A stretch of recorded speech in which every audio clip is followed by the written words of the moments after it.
What's up, everybody? I'm Marko, and you are watching the Marko Book Club. It's November 2019, and this month we read Stillness is the Key by Ryan Holiday. So if you're not familiar with Ryan Holiday, he's a really great writer. I really respect him in a lot of ways. I think that more than anything, he is a thought leader. He is someone who's able to take an idea that may not be new. It actually might be a very ancient idea, but he's able to find these ideas that don't get enough attention in our modern era, really distill them to their essences by drawing upon a lot of different historical sources, both the original philosophers who embodied these ideas, and then people throughout history who have adopted these philosophies and put them into their everyday life. So it kind of has a mixture of both biography and philosophy in one book, and that's what makes Ryan Holiday such a great writer. So Stillness is the Key is about the importance of slowing down. This is the third book in the trilogy. They are not necessarily have to be read in order, but the other books are The Obstacle is the Way, which is about stoicism or being able to deal with life's problems with balance and equanimity, as the Stoics say. Secondly, Ego is the Enemy, which is about humility. And third, Stillness is the Key, which is about stillness, slowing down, etc. in a very busy world. Let's get into the book itself. The book is divided into three parts. First, he talks about stillness of the mind, where it all starts. Then stillness of the spirit, the soul. And then thirdly and lastly, stillness of the body. So I'm going to pick one example from each of these three parts, and then I'd love to hear in the comment section which sections you found to be the most useful in this book. One of the great things about Ryan Holiday's work is that he's able to show the commonalities that different cultures and different time periods have around certain ideas that are timeless. He talks about going back to the Stoics, Seneca, who was an advisor to the Emperor of Rome, and all the way over to China to talk about the Eastern take on the same concept. So he's kind of combining ancient Western and ancient Eastern philosophy with examples through history of why stillness is so important. As somebody who spent the last decade, for the most part, traveling around the world, first as a guidebook writer, then traveling through Vagabrothers, the YouTube channel I run with my brother, I really got to a point about a year ago where I was realizing that I was just going, and I was really burning myself out from just going too far, too fast, for too long.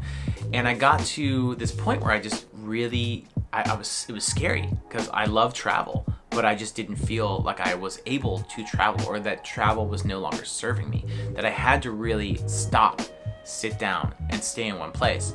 And that really, for me, culminated this summer. My brother was going to go on a hike up Mount Kilimanjaro, and I had an ankle injury. I actually have arthritis in my ankle, and this physical injury prevented me from going on that trip. But then in not going on that trip, I actually had a chance to slow down, and I went up to house sit for my aunt in Northern California. I spent 2 weeks really trying to do nothing, and realized how hard it was for me to not only not work, but in the absence of work, not pick up a book and start reading it, not work on a personal project, not distract myself in one way or another.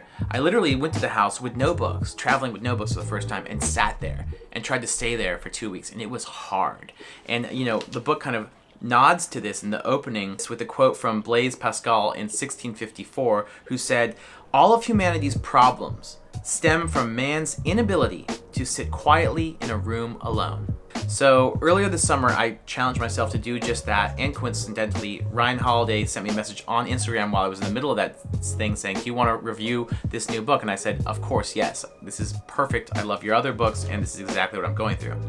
So starting off with Stillness of the Mind, I found that the Limit Your Inputs chapter was extremely important.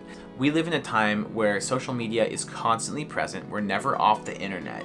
Like, the idea of distractions is nothing new. Lately, it's just another level. So he kind of starts off by talking about how in the 1990s, television started talking about the CNN effect, where because there was finally 24 hours a day news, there was not enough things happening in the world to keep that time period full of new content. So you go from reporting an actual event that happened to speculation to reporting on the reporting. What I think is actually the worst part about news these days is when there is an article written about a tweet of somebody responding to another tweet. So you have a tweet about a tweet about a tweet, and there's an article about the whole thing. You read these things and you're like, I just wasted 5 minutes of my life. If you've ever read the book The War of Art about writing, and the author talks about how he was so isolated in focusing on his craft of writing in the 1970s that he emerged from writing a book and he heard the news and found out that Nixon had been impeached, and he had been so focused that he hadn't even heard that Nixon was going through impeachment. So contrast to that to how we all probably feel now with the current news cycle. We're up to date, we're hearing updates all the time, we're constantly distracted. And that's not to mention Instagram, all the other stuff. And one of the quotes that he has here in this category is about Dorothy Day. In 1942, she says, "Turn off your radio, put away your daily paper, read one review of events, and spend time reading." So for me, the way I can do this is I will subscribe to a weekly newspaper, something like The Week or The Economist. Both of them do like a once a week recap, so you don't need to focus on day-to-day things. Also, sometimes podcasts can be good ways to do this, so you get like a once a week recap and you're not checking your phone every day. And it says the last thing, spend time reading. That refers to books. Sometimes you can get more insight to the current political situation and news cycle by reading ancient history, ancient books, because history does repeat itself. As he points out, there's ego in trying to stay up to date with everything, to be the person in the room who knows what's going on. And Epictetus says, if you wish to improve, be content to appear clueless or stupid in extraneous matters. So you can't be up to date on everything, and you gotta limit your inputs. Moving on to the stillness of the spirit. There's a lot of great ones here. For me, what stuck out was enter relationships. It attacks the idea, which is a common myth, that certain careers are incompatible with deep relationships. The idea like, I'm too busy to do XYZ and be in a relationship. And I myself have been someone who's been prey to this sort of thinking that like if I'm traveling the world for a YouTube channel, I'm gone all the time, that I actually can't be in a relationship. That this would somehow be not only incompatible with my lifestyle, but could potentially get in the way of my lifestyle. So here's a quote that really hit home for me. There are people who try to live this way. They take vows of chastity or solitude, or conversely try to reduce relationships to their most transactional or minimal form. Or because they have been hurt before, they put up walls. Or because they are so talented, they dedicate themselves exclusively to their work. It is necessary, they say, for they have a higher calling. The Buddha, for instance, walked out on his wife and young son without even saying goodbye, and because enlightenment was more important. It made me realize in reading this that yes, there's been times when I say, I can't get in a relationship right now. I'm not ready, I'm too busy, I'm doing XYZ. And I've been single for a long time. And don't worry, I will make a different video about why I'm single and why I've chosen to be single at this point in my life and how I feel about it. But back to what we're talking about. He talks about relationships and how if you're not in a relationship, just think about how much energy you are wasting. You're burning energy. Like when I think about the time that I put in trying to get coffee with this girl or go on this date, meet this person, just the lack of settled energy that you have of being single. Whereas when you are in a relationship, it's almost like one thing you don't have to worry about that, but they're even more important because, as he says here, a life without relationships focused only on accomplishments is empty and meaningless, in addition to being precarious and fragile. A life about work and doing is terribly out of balance. Indeed, it requires constant motion and busyness to keep it from falling apart. That's something that I definitely have felt. And then the second that I stopped doing that, and the second I allowed myself to kind of get to these scary moments of emptiness, is when I realized how much I was actually out of balance. And so entering relationships is my pick for the stillness of the spirit section of this book.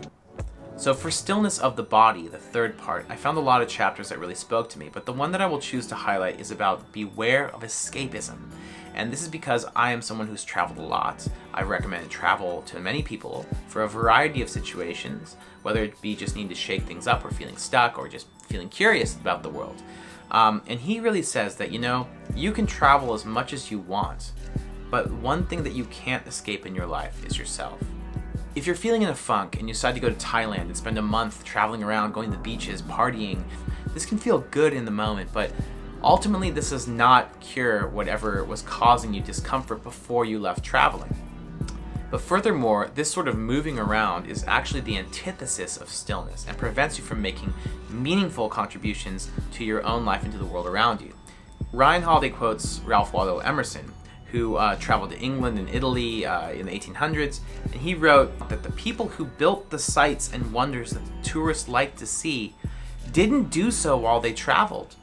You can't make something great while flitting around. Amazing.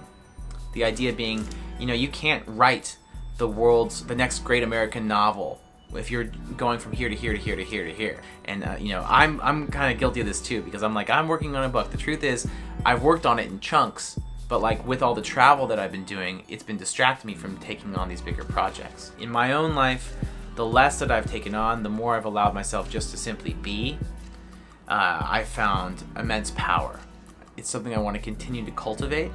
It's something that I think is really important for everybody, because quite frankly, when you start cultivating stillness in your life, if you make the decision to do less, to take on less projects, to have moments where you're really not doing anything, this will trigger a lot of people. This will cause people to think that you're lazy. They will accuse you of not doing enough. And it's because our society really does value busyness in and of itself. And we tend to associate busyness with value. So staying busy, in my opinion, really can be a disease. It's good to be productive, but if that's the only thing that you're going for, it could be a mask for a larger problem. Whereas cultivating stillness is not to be confused with just being idle for the sake of not wanting to do something. That's kind of the opposite of busyness. But if you can find the happy medium, I think it's extremely healthy. And one thing I think Ryan Holiday does very well is he takes these ideas that deserve more attention and he formulates them into books that are easily digestible so that more people can see the value of stoicism, of humility, and of, most recently, stillness. So if you have not read that book, I definitely recommend you to check out Stillness is the Key by Ryan Holiday. There's a link to Amazon down below. If you click on that, it will give me a finder's fee through Amazon affiliates at no cost to yourself. But of course, I always recommend that you go find a local bookshop and support your local bookstore. Thank you guys for sharing your comments. If you have any more, please share them down below. I will also be doing a Q&A on Instagram to answer your questions about this book directly. And I'm happy to announce next month's book. Next month, like I said, we're going to be alternating from male to female authors and also from fiction to nonfiction. So next month we are reading a fictional book by a female author, Madeline Miller. This is Circe. Okay, if you are familiar with the Odyssey, you might remember the witch Circe, who played a very minor role in the Odyssey, the oldest epic in the Western tradition. And female mysticism has always been demonized in the West as witches and being evil, but I think from what I've gathered, and I have not read this book yet, but it is dispelling that idea and giving Circe a much fuller view that she rightfully deserves. So I've heard great things about this book. It is a spin-off of the Odyssey, telling the story of Circe. So go check this book out and let me know what you think. I will be posting on this at the end of the year. This is the book for December 2019. So thank you guys for watching, and please leave your comments down below. Talk to you soon. Bye.